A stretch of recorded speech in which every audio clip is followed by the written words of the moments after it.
Okay, let's do this. Hey, and hello to everybody out there on the interwebs. Welcome and welcome back to my writing channel. This is Ames the writer. I'm an aspiring YA romantasy author with a bit of middle grade thrown in. Back with the second video here, my second video on AuthorTube, in which I thought I would give a little more detail on my current work in progress, Something Starlight, and detail my plans for 2026 as to how to finish the draft and my goals for the year. So my work in progress is currently called Something Starlight. So every one of my work in progress usually starts with something. And this is currently sitting at about, I believe it was a little under 80,000 words. And it is a 3-person point of view YA portal romantasy. Oh my gosh, that's a mouthful. I am taking this draft to 90,000 words and nothing more. I have heard from other AuthorTubers as well as agent interviews that publishers are looking for shorter fiction right now. So I figured 90,000 words would be just a good stopping point. The inspiration for this work actually came about because my favorite subgenre of fantasy is portal fantasy and quest. So I really wanted to write a quest book and a portal fantasy. But then I was like, well, why don't I just put them together and have a portal quest fantasy? I thought it sounded really cool. So the very first quest book that I ever read was actually the Sword of Shannara or the Sword of Shannara. I'm not quite sure how to pronounce it. I thought it was Shannara, but another booktuber I've heard on here said it was Shannara. So Sword of Shannara, Sword of Shannara. It was the very first quest book that I ever read by Terry Brooks. I read this book before I ever tackled Lord of the Rings, which is the godfather of the fantasy genre. Sword of Shannara, I guess, maybe is a little bit derivative of Lord of the Rings in retrospect, which I did not know at the time when I picked it up. This is my favorite quest book. My favorite portal fantasy actually isn't a book, it's an anime, and it's called Digimon Digital Monsters. This anime is about 7 kids who get swept away during summer camp to the digital world, which is like a parallel world made of data created by Earth's communication networks. Here, they meet Digimon, which is short for digital monsters, and each kid gets their own Digimon partner, and together they run around the secondary world, trying to find a way home and stop bad entities from taking over. When I finished this anime, I wanted more stories like this. Portal fantasies are my comfort read, and long hair, don't care, I'm there, even though I know they've been out of fashion for quite a long time actually. I'm seeing a resurgence in portal fantasy, especially with middle grade. So I'm just hoping to get in there and catch that wave before it's way too late. So it's my favorite genre, I've got to try. It's told from the perspective of 3 best friends. All of them are fantastical, mixed with fantastical races. So not quite human, not quite fae. I'm a person of mixed heritage, mixed background too, but I didn't want that to be the crux of the story. It's kind of just something that they live with. They might have to deal with misconceptions about them based on their bloodline and things that they can't change or have any control over, but I didn't want that to be central to the story. My main character is named Issa, and she is a mostly human who goes back and forth between the human realm and the fantastical realm. Her 2 best friends are named Emery, or Emmer, and Nil, and they are residents of the fantastical world that have never crossed over into the human world. So Issa spends her summers and her breaks running around in the fantastical world before she comes back to the human world to come back to reality and kind of just live as a human. And just a bit about world building here.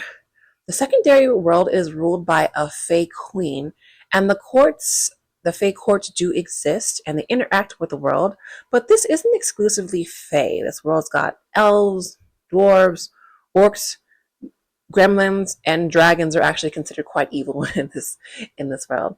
They also have not technological, but I would say magi tech advances based on magic crystals. I don't know what you call it, crystal punk? I have no idea if that's even a genre. That honestly sounds like a nail polish or a rock band, but maybe somebody knows. I have no idea. So here's the gist of the story. It's Issa's last summer in the magical world. Her only way to get there is quickly running out of power, and there's no way to remedy it. Unsure of what to do with her life, she took a year off school, and classes are supposed to start in fall. Except she never applied for school, and her mom has no idea. And she hasn't told her best friends either that she'll probably never see them again. I'm trying to tie her reason for not telling her friends that she'll never see them again, to something fairly significant in the story. So it's like she can't tell, or else consequences. I wanted to tell my own story really quick because my main character, Issa, is very much lost in the world. So I knew when I was in high school that I wanted to be a writer, but I had no idea where to start, where to look, what education I needed, or even where to go to school to get it. Um, I didn't have someone encouraging me to go to school or pressing the importance of college. My home life was destabilizing, and for a good portion of my senior year, I was living with a friend who so graciously took me in.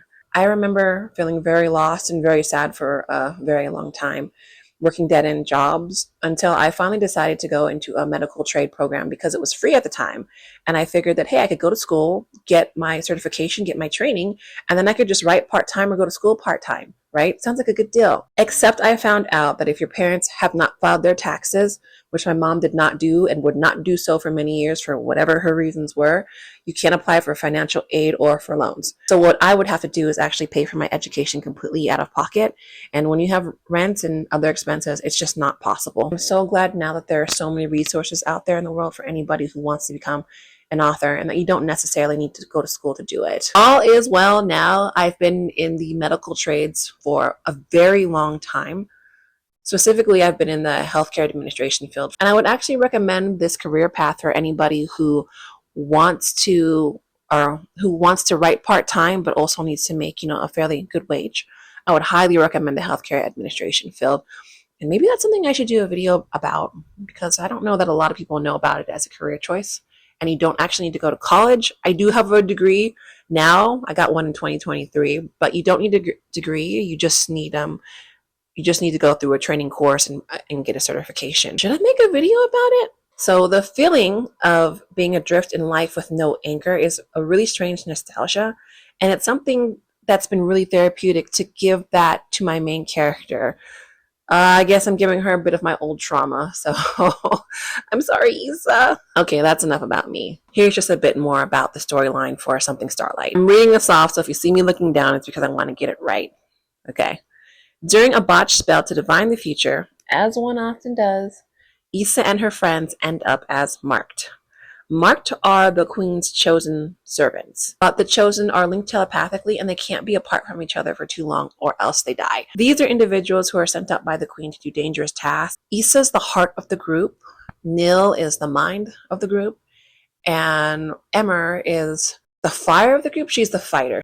More about the plot for Something Starlight. Issa and company make their way to the palace to clear up the magical mistake, only to find the queen is in a deep magical coma. Her advisors and others closest to her have no idea how this happened, and they cannot wake her. As the queen's chosen, they are the only ones who actually have the power to revive her, but they don't even know where to start. An entity makes contact with them, claiming to be the only one they can trust. So they set out to a forbidden area of the world where magic is corrupted in order to meet this entity. Thus comes like the quest part of the book. They are joined by a prince, his bodyguard, and an imprisoned fae that only one of the girls can see. During the journey, creatures from the deepest part of the world start awakening, and the land itself starts decaying. Eventually, they uncover that waking the queen will require the sacrifice of their lives, and our girls need to agree on if they'll make it.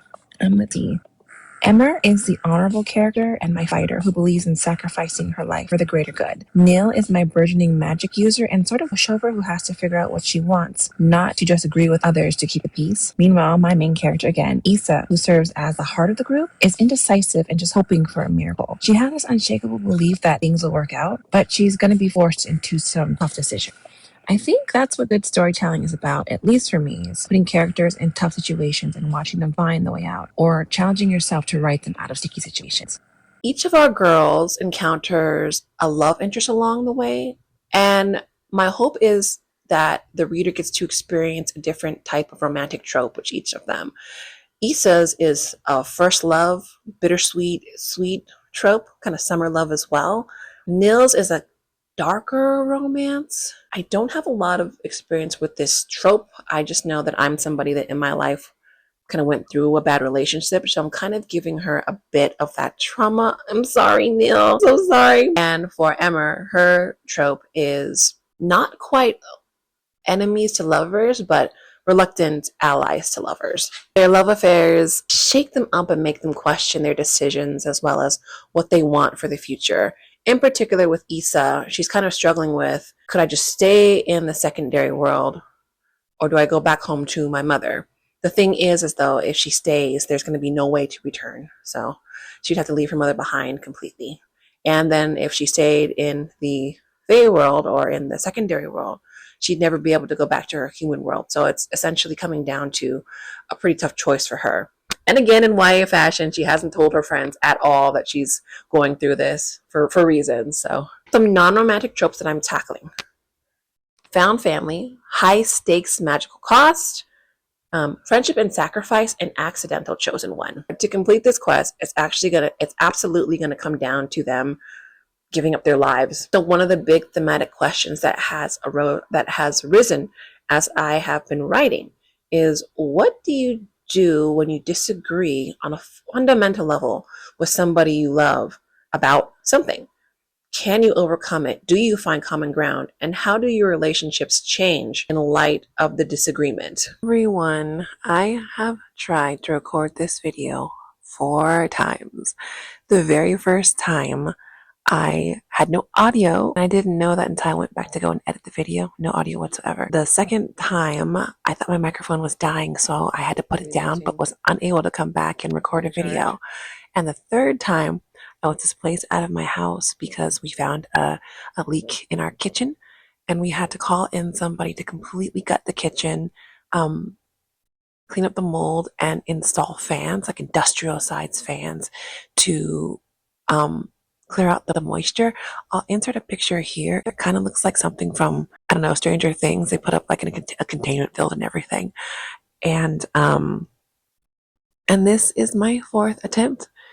My previous 3 attempts, I was actually expecting. Now my little is out in the world, so I'm postpartum. I'm officially on maternity leave. So this is a 4th attempt. So let's see if I can get it right. So how I plan to finish this draft. I'm currently at 83,446 words with a goal to get to 90,000 words. I am so envious of the people that can just crank this out in a week. You know, for me, life be life and got a family, so it's not quite that easy. So I am a slow drafter. So here's my plan. My goal is to finish by March the 6th. Currently need 7,521 more words. Divide that down by 15 days. I need about 502 words a day in order to meet that goal. So my backup plan, just in case I'm unable to get any words down, is to operate at 70%. So that means for the word goal that I have, 70% of that is 352 words, and doing 352 words will put me at a finish date of March the 12th. So that's my backup goal. So either finish by March the 6th when I'm operating at 100%, or March 12th when I'm operating at 70%.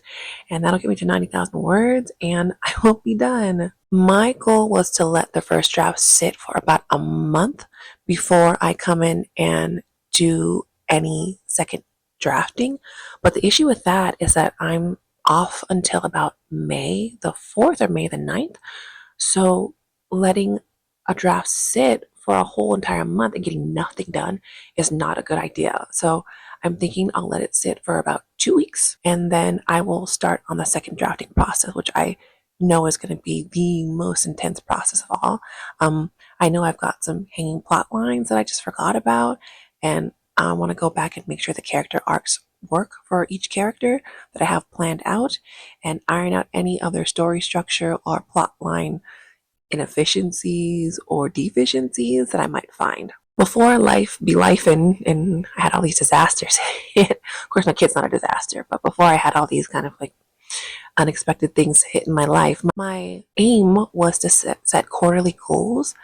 That way, you know, I can reevaluate every 3 months and pivot if I need to. Once I finish that first draft, I can go back and set goals for the second quarter of the year with an idea of what my life will be looking like. So some real talk, and just want to talk briefly about some fears that I'm having. So far, I know my draft is a bit of a mess. So my biggest fear right now is that I just don't know what I'm doing. In a previous video, I talked about one of my biggest fears, or kind of one of my biggest weaknesses, is plotting, because there are so many ways to plot. This draft, I've kind of just been following the vibe of the manuscript and where it's taking me. Personally, I believe that every draft is living. It's got a heartbeat, it's got its own pulse, and it kind of tells you what it wants or doesn't want. My characters, they talk to me. If I want them to do something and they don't want to do it, they will not do it. They'll be very uncooperative on the page. So, kind of following vibes, I'm wondering, if do I not know what I'm doing? Does anybody else operate like I do? Like, you follow your characters and you give them goals, but then they kind of tell you what they will and won't do? Does anybody else like that? I feel weird. I only figure out big concepts, big questions, and the whole big picture as I draft, and I can't do it beforehand. It just doesn't work. So I guess that means that I'm not a plotter. Maybe I am more of a pantser slash planter. So I'm still evolving in my writing, so I guess I'll figure it out as I go. Luckily, I have so many books on writing and structure and plotting that I know I'll be able to figure it out. I feel like I have a lot of faith in the resources that I have and a bit of faith in my own skill to be able to finish the draft. And just wanted to take a minute here and give some love to my second work in progress slash refrigerated slash backburnered middle grade project called Something Summer Camp. As I've said, I originally wanted to be a middle grade writer. So more so than I think Something Starlight, I consider Something Summer Camp to be the book of my heart, something that I've been wanting to write since I was 17 years old. And basically it's about a kid who discovers that his dad is from another world. Again, remember I told you I adore portal fantasies. So this is, of course, this is a portal fantasy.